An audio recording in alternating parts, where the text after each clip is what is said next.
ग्रामविकास मंत्री जयकुमार गोरे भारतीताईंच्या घरी कदम आणि लाड कुटुंबियांचे केले सांत्वन।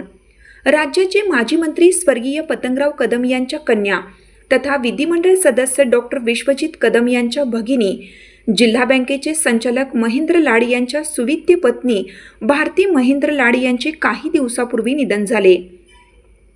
ग्रामविकास मंत्री जयकुमार गोरे यांनी कुंडली येथील स्वर्गीय भारतीताई महेंद्र लाड यांच्या निवासस्थानी भेट देऊन भारतीताईंना श्रद्धांजली वाहिली।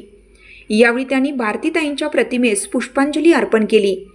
यावेळी आमदार डॉक्टर विश्वजित कदम, जिल्हा बँकेचे संचालक महेंद्र लाड, ऋषिकेश लाड, रोहन लाड यांच्याशी मंत्री गोरे यांनी संवाद साधून त्यांचे सांत्वन केले।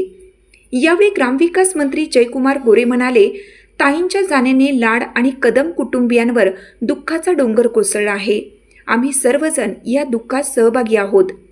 ताईंच्या आत्म्यास ईश्वर सद्गती देऊ आणि या दुःखातून सावरण्यासाठी लाड आणि कदम कुटुंबियांना बळ मिळो ही प्रार्थना। या शब्दात ग्रामविकास मंत्री जयकुमार गोरे यांनी भारतीताईंना भावपूर्ण श्रद्धांजली वाहिली।